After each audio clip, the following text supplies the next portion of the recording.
Os benefícios de uma alimentação saudável, pessoal. Então já clica no gostei, se inscreve aqui no canal, porque um primeiro ponto muito importante, lógico, é você comer coisas saudáveis, né? Então você comendo coisas saudáveis, você já tem um ótimo início, mas existe uma outra premissa, que é a variedade. Então, por exemplo, vamos supor que você come fruta no café da manhã. Se você come todo dia banana, tá tudo bem. Mas se você consegue num dia comer banana, no outro maçã, no outro... E vai variando, assim, não precisa ser tão engessado, todo dia tem que ser diferente. Não. Por exemplo, eu vou aproveitar que a banana tá barata, então eu vou comer banana uma semana. Agora a maçã tá barata, eu vou comer maçã mais uma semana.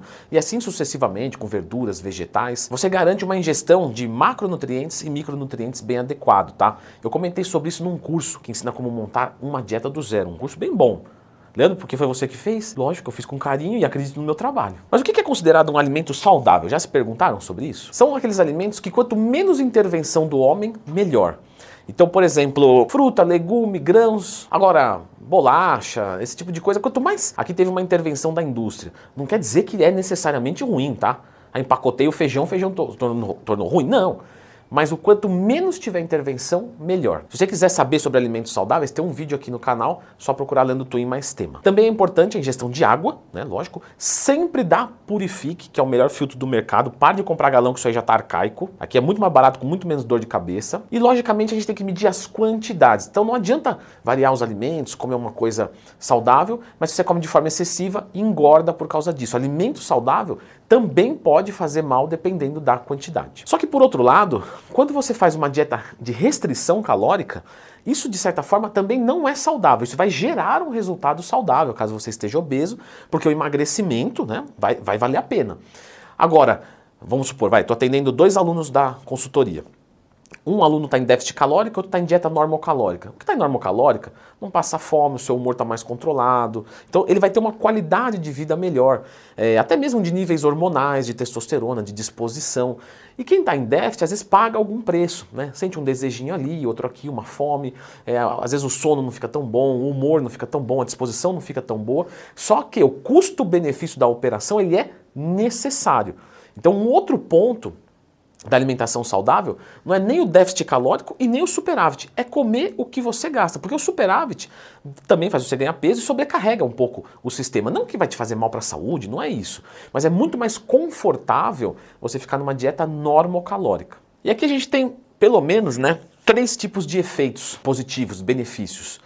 Em curto prazo, por exemplo, você faz uma boa refeição, você tende a se sentir melhor, até mesmo por um fator psicológico. Você não tem um processo, sei lá, digestivo ruim, então você não vai ter uma azia nem nada do tipo. Depois, né, do curto prazo, a gente tem o de médio prazo, ou a gente tem efeito agudo e efeito tardio. O efeito tardio, com o passar de algumas semanas, a gente tem, por exemplo, uma manutenção do peso legal, um sono melhor, a sua flora intestinal vai melhorando, a sua imunidade melhora. E a gente tem um efeito de longo prazo, ou um efeito que a gente chama de crônico, que aí, por exemplo, é uma prevenção de um diabetes, é uma melhora do seu sistema cognitivo, você correr do câncer, da hipertensão, ou seja, você ter realmente mais longevidade e mais qualidade de vida.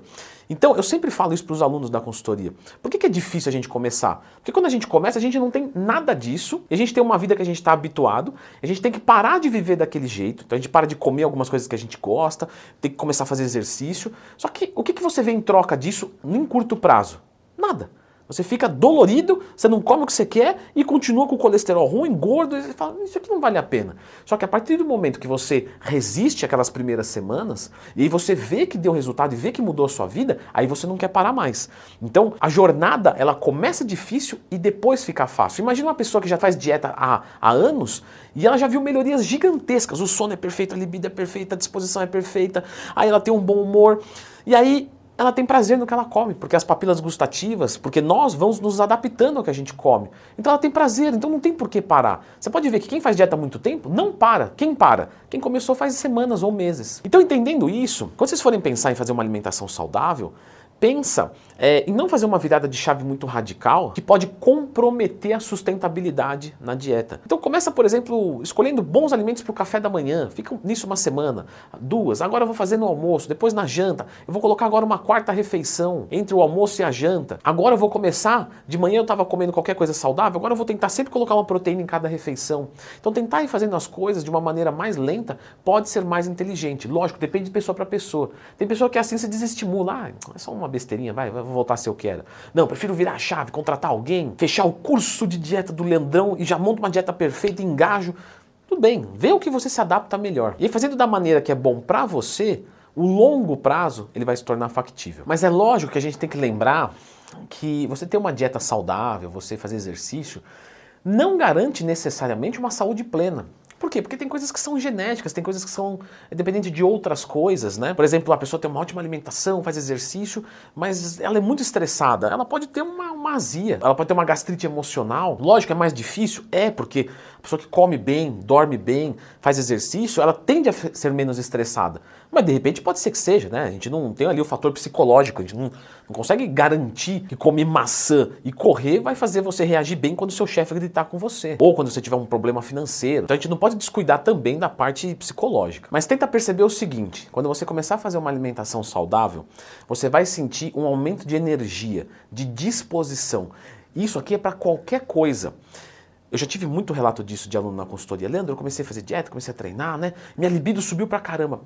Pode ser que tenha subido. A libido propriamente dito, o desejo sexual propriamente dito. Mas pode ser que você não está se sentindo mais cansado durante o dia inteiro. E por você estar disposto, agora você consegue pensar e fazer sexo. Porque imagina um dia que você não dorme, corre uma maratona, você não vai querer fazer sexo. E não é porque a sua libido está baixa, é porque a sua disposição está baixa. Logicamente, alguém que aí é fã do Freud está falando, mas Freud falava que libido, né, isso lá em 1900, comecinho do século, que ele fez aquele livro, para quem não sabe, ele fez o livro em 1890 e alguma coisa, mas ele datou o livro 1900 porque ele falou, é o livro que vai abrir o século. E ele morreu sem saber que a obra dele era tão importante, não sei se vocês sabem disso também. O livro dele vendeu muito mais depois que ele morreu do que durante a vida dele. Para ele o livro foi um fiasco, vamos dizer assim. De qualquer forma, o Freud colocava a libido como a nossa energia como um todo. É que depois, né, ou em outra vertente, a libido ficou uma coisa mais sexual. Outro ponto que você também vai reparar é que a sua imunidade começa a ser melhor, então você começa a resistir mais, né? De repente você vai conversar com alguém que está gripado, resfriado. Às vezes você até pega, mas pega levinho, não tem mais aquela coisa que te derruba. Tem a diminuição de doenças crônicas, que isso a gente só vai ver em longo prazo. Então, por exemplo, a minha família inteira tem diabetes. Eu não vou ter, né? Muito difícil. Por quê? Porque o diabetes é principalmente ligado ao sobrepeso, a uma dieta ruim, do que a carga genética. A carga genética representa menos do que o restante. Então, isso é um benefício que eu não vi ainda, ou não, né? Pode ser que eu já seria diabético aos 33 anos. Fora a disposição, melhora também a cognição. O que é cognição? É o nosso raciocínio lógico, a nossa concentração, a nossa capacidade de aprender. Então quem come melhor, acaba dormindo melhor você acaba tendo esses benefícios. Você tem aí, consequentemente, uma melhora na sua produção hormonal, de qualquer hormônio, testosterona, tireoide, insulina. E aí tem hormônios desses que regem o nosso humor, a nossa disposição. Então você vai vendo que está tudo entrelaçado, uma coisa vai levantando a outra. Você treina, aí você melhora o seu sistema hormonal, mas aí pelo treino você também dorme melhor. Aí você dormindo melhor, você controla melhor o seu apetite. Aí você controla o seu apetite e você faz dieta. Se você faz dieta, você melhora o seu treinamento. Aí melhora o seu foco, melhora a sua produção de hormônio. Quer dizer, vira uma corrente do bem tão absurda, mas é muito...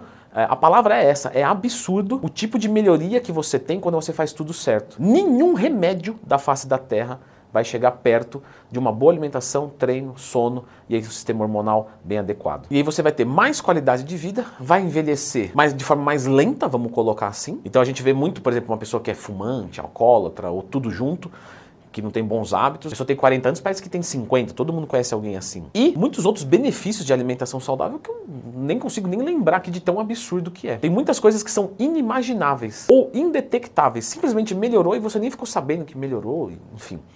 Então vamos fazer as coisinhas direito, certo? Eu vou deixar agora aqui um vídeo com outras coisas para melhorar a sua qualidade de vida. Dá uma conferida.